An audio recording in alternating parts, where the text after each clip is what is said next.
Hi ಎಲ್ರಿಗೂ ನಮಸ್ಕಾರ. ಇವತ್ತು ನಾನು ಹಿಪ್ ವರ್ಕೌಟ್ ಬಗ್ಗೆ ಹೇಳ್ತಾ ಇದ್ದೀನಿ, ಲೈಕ್ ಗ್ಲೂಟ್ಸ್ ವರ್ಕೌಟು. ಯಾಕೆಂದರೆ ತುಂಬ ಜನಕ್ಕೆ ಅವ್ರ ಬಾಡಿ ಮೇಲೆ ಕಾನ್ಫಿಡೆನ್ಸೇ ಇರೋಲ್ಲ. ಸ್ವಲ್ಪ ಸೈಜ್ ಆಗಿಬಿಟ್ಟು ಲೈಕ್ ದಪ್ಪ ಆಗಿ ಫ್ಯಾಟ್ ಎಲ್ಲ ತುಂಬ್ಕೊಂಬಿಟ್ಟು ಆಮೇಲೆ ಶೇಪ್ ಹೋಗೈತೆ ಅಂತೇಳಿ ಮತ್ತು ಲುಕ್ಕು ಚೆನ್ನಾಗಿರಲ್ಲ. ಯಾವ ಡ್ರೆಸ್ ಹಾಕಿದ್ರು ಕೂಡ ಚೆನ್ನಾಗಿ ಕಾಣ್ತಾ ಇರಲ್ಲ, ದಪ್ಪ ಕಾಣ್ತಾ ಇರ್ತಾರೆ. ಅವರು ನನಗೆ ಮೆಸೇಜ್ ಮಾಡಿ ಕೇಳಿದ್ದಾರೆ ಹಿಂಗೆ ತುಂಬ ಜನ, ಸರ್ ಈ ಥರ ನನಗೆ ಫ್ಯಾಟ್ ಲಾಸ್ ಆಗೋದಕ್ಕೆ, ಲೋಯರ್ ಬಾಡಿ ಫ್ಯಾಟ್ ಆಗೋದಕ್ಕೆ ನಮಗೆ ವರ್ಕೌಟ್ಸ್ ಹೇಳ್ಕೊಡಿ ಅಂತ. ಅದನ್ನ ಈಗ ನೆಕ್ಸ್ಟ್ ನಾನು ಮಾಡಿ ತೋರಿಸ್ತೀನಿ. ಇದರಲ್ಲಿ 7 ವರ್ಕೌಟ್ಸ್ ಮಾಡಿದ್ದೀನಿ. ಬಾಡಿ ವಾರ್ಮಪ್ ಎಲ್ಲ ಮುಗಿದ ತಕ್ಷಣ ಈ ವರ್ಕೌಟ್ ಸ್ಟಾರ್ಟ್ ಮಾಡಿ 15 ರೆಪಿಟೇಷನ್ಸ್ ಮಾಡಬೇಕು. ಒಂದೊಂದು ವೇರಿಯೇಷನ್ನು 15 ರೆಪಿಟೇಷನ್ಸು 3 ಟೈಮ್ಸ್ ಮಾಡಬೇಕು. ಈ ಥರ ಲೋಯರ್ ಬಾಡಿ ಫ್ಯಾಟ್ ಇರೋದ್ರಿಂದ ತುಂಬ ಹೊತ್ತು ಕೆಳಗಡೆ ಕೂತ್ಕೊಳ್ಳೋದಕ್ಕೂ ಆಗೋಲ್ಲ. ಆಮೇಲೆ ಕೂತ್ಕೊಂಡ್ರು ಕಾಲು ಜೋಮ್ ಹಿಡಿಯೋದಾಗುತ್ತೆ. ಆಮೇಲೆ ಲೋಯರ್ ಬಾಡಿ ಸೈಜ್ ಜಾಸ್ತಿ ಇರೋದ್ರಿಂದ, ವೆಯ್ಟ್ ಜಾಸ್ತಿ ಇರೋದ್ರಿಂದ ನೀ ಪೇನ್ಸು ತುಂಬ ಬರುತ್ತೆ. ಅದನ್ನೆಲ್ಲ ತುಂಬ ಫೇಸ್ ಮಾಡ್ತಾ ಇರ್ತಾರೆ. ಅದನ್ನೆಲ್ಲ ಅವಾಯ್ಡ್ ಮಾಡಬೇಕು ಅಂದರೆ ಈ ವರ್ಕೌಟ್ಸ್ನೆಲ್ಲ ರೆಗ್ಯುಲರಾಗಿ ಮಾಡಿ.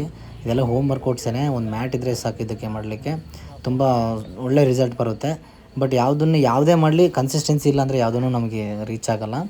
ಕನ್ಸಿಸ್ಟೆನ್ಸಿ ಕಂಪಲ್ಸರಿ ಇರಬೇಕು, ಡೆಡಿಕೇಶನ್ ಇರಬೇಕು. ಅಟ್ಲೀಸ್ಟ್ ಪರ್ ಡೇಗೆ 40 ಮಿನಿಟ್ಸ್ ನೀವು ಇದಕ್ಕೆ ಟೈಮ್ ಕೊಟ್ಟರು ಕೂಡ ನಿಮಗೊಂದು 2 ಮಂತ್ಸಲ್ಲಿ ನಿಮಗೆ ಇದು ಬೆಸ್ಟ್ ರಿಸಲ್ಟ್ ಸಿಗುತ್ತೆ.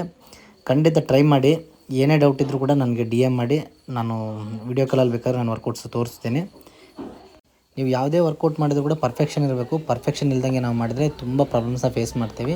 ಹಾಗಾಗಿ ನಿಮಗೊಂದು ಗೈಡ್ ಇದ್ದರೆ ಅವ್ರ ಹತ್ರ ನೀವು ಆ ಗೈಡೆನ್ಸ್ ತೊಗೊಂಡು ಮಾಡಿ, ಅಥವಾ ಯೂಟ್ಯೂಬಲ್ಲಿ ವೀಡಿಯೋಸ್ ನೋಡಿಕೊಂಡು ಕೇರ್ಫುಲ್ಲಾಗಿ ನೋಡ್ಕೊಂಡು ಮಾಡಿ.